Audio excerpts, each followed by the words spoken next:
নমস্কাৰ শ্ৰদ্ধাৰ শিক্ষাগুৰুসকল, আশা কৰোঁ আপোনালোকে ভালেই আছে। এইবাৰ পেঞ্চন গ্ৰেচুইটি প্ৰদান লগতে নতুন পেঞ্চন নীতি বাতিলৰ দাবী সচলত বিক্ষোভ অৱসৰপ্ৰাপ্ত শিক্ষক কৰ্মচাৰী সংস্থাৰ। বৈষম্য নীতিৰে ন্যায্য প্ৰাপ্তিৰ পৰা বঞ্চিত কৰাৰ অভিযোগ প্ৰাধিকৃত হাইস্কুল টিউটৰ সন্থাৰ। শ্ৰদ্ধাৰ শিক্ষাগুৰুসকল, আমাৰ এই চেনেলৰ জৰিয়তে টিউটৰ শিক্ষকসকলৰ লগতে অপ্ৰাধিকৃত বিদ্যালয়সমূহৰ আপডেটসমূহ পাই থাকে আৰু এই ভিডিঅ'টোৰ জৰিয়তে আজি আমি হাইস্কুল টিউটৰ শিক্ষক সন্থাৰ এটি গুৰুত্বপূৰ্ণ ইনফৰমেশ্যন আগবঢ়াম।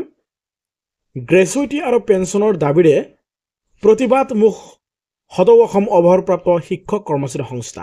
মহানগৰীৰ চচলত ধৰ্ণা কাৰ্যসূচীৰে সংগঠনটোৱে পুৰণি পেঞ্চন নীতি বাহাল ৰখাৰ দাবীও তোলে। লগতে বিদ্যালয় প্ৰাদেশিকীকৰণৰ পূৰ্বৰে পৰাই শিক্ষক হিচাপে কৰ্মৰত হৈ থকা এইসকল শিক্ষক কৰ্মচাৰীক 2011 চনত প্ৰাধিকৃত কৰা হ'ল যদিও তেওঁলোকক পুৰণা পেঞ্চন নীতিৰ পৰা বঞ্চিত ৰখা হৈছে।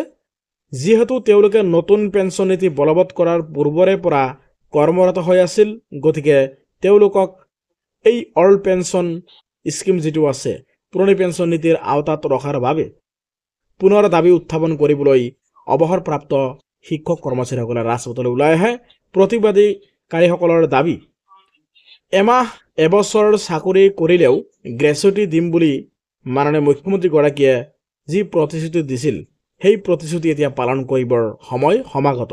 2013 চনত প্ৰাধিকৃত অৱসৰপ্ৰাপ্ত শিক্ষক কৰ্মচাৰীক পেঞ্চন লগতে গ্ৰেচুইটি প্ৰদান কৰিব লাগে বুলি দাবী উত্থাপন কৰিছে। আনহাতে পুৰণি পেঞ্চন নীতি বাহালৰ বাবেও অৱসৰপ্ৰাপ্ত শিক্ষক কৰ্মচাৰীসকলে দাবী উত্থাপিত কৰিছে।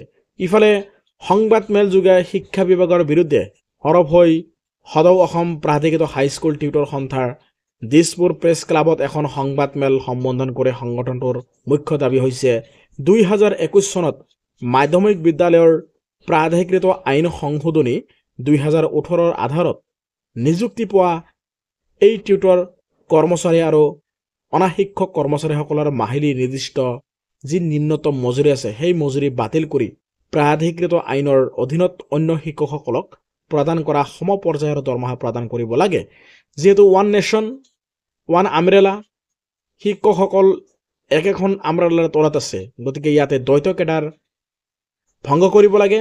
সন্থাৰ হৈ সভাপতি অতুল চন্দ্ৰ ডেকা, মুখ্য সম্পাদক কুলদীপ দাস, কাৰ্যকৰী সভাপতি সুশোভন দাস আৰু সাধাৰণ সম্পাদক ৰকিবুল ইছলামে এই সন্দৰ্ভত স্পষ্ট কৰি কয় যে চৰকাৰে শিক্ষকগত যিবিলাক অৰ্হতা আছে এই শিক্ষাগত অৰ্হতা বিচাৰ কৰি বিদ্যালয়ক স্বীকৃতি প্ৰদান কৰাৰ পাছত চৰকাৰী অৱহেলাত বহু বছৰৰ পাছত 2017 চনত সহকাৰী শিক্ষকৰ মাহিলী দৰমহা মাত্ৰ 12,600 টকা আৰু প্ৰধান শিক্ষকৰ মজুৰি 12,200 টকা প্ৰদান কৰা হয়।